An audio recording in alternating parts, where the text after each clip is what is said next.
महा आडंबर रे चली बहु पुरातन महाप्रभु गंगेश्वर पाखरे झामु जात्रा।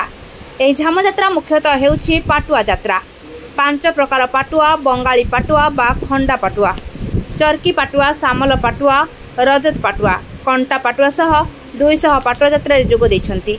पाटुआ माने 10 तारिख बेत पैदा पाई उपवास रही पणा पी संक्रांति दिन पर्यंत यात्रा करथांती। गंगेश्वर महाप्रभु पाखरे बहु भक्त मान देह असुस्थ थिले उपवास मानसिक करिथांती। मासांत दिन उपवास करी प्रभु दर्शन करी तांको पादुका धंदा पाई उपवास खंडन करिथांती। दिन जाक फल पणा खाई दिन अतिबाहित करिथांती। एही दिन रे महाप्रभु पाखरे बहु भक्त झामु जालिथांती। झामु जालिबार महाकारण अछि। जहार चर्म रोग बा चर्म छाड़ू थाए मानसिक करी झामु जालिले से रोग दूर होता है बोली भक्त माने विश्वास करिथांती। एही पाटुआ यात्रा 2 दिन धरी चालू रहिबो। मो ना आउजी कावंदी जण सेठी पाटुआ मो 32 वर्ष होला पाटुआ आउजी। मोर मानसिक होची अतिष्ठ दिया थिबारु हम बापा मां मेडिकल फेरे आनी गंगेश्वर को मानसिक करी छाड़ देबार गंगेश्वर ठाकुर हमको बचाइछंती।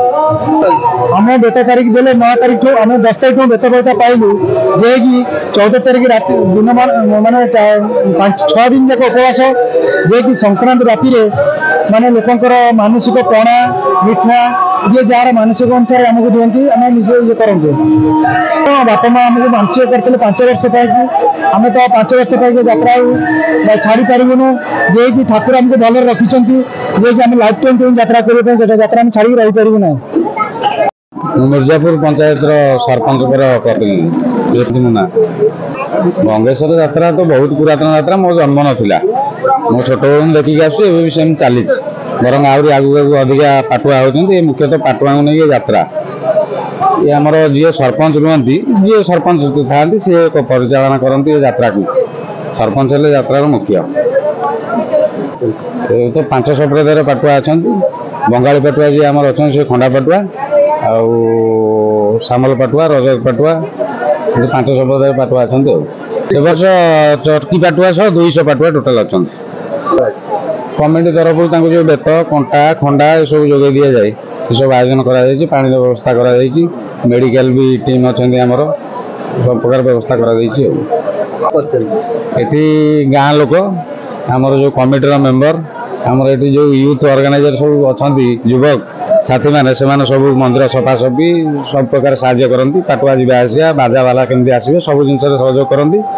थाना भी आमको बहुत सहयोग करे। एथरक फोर्स फोर्स आसिक भिड़ सब कंट्रोल करती। तथा आम स्वच्छासेवी मैंने बहुत मंदिर भितर रही भिड़ को कंट्रोल करती। मैंने विजयलक्ष्मी रटिया ग्राम मो से 4-5 वर्ष हम करुच्ची। मो देह असुस्थ था बहुत रोगक्रांत हो जाइली। ठाकुर को ओषा कर बहुत सुस्थ अच्छी ठाकुर माया बहुत भल हर महादेव बहुत खुशी अच्छी। ठाकुर दर्शन हो पारे भावी नी कि बहुत भिड़ अच्छी एत भिड़ जाए जीवा भी असंभव हो पड़ी। तो ठाकुर दर्शन कर बहुत खुशी अच्छी। ठाकुर पादुक पाई सारी मध्याह्न पर ओषा छाड़ी। सालेपुर महेश्वर बेहरा रिपोर्ट ज्योति चांद टीवी।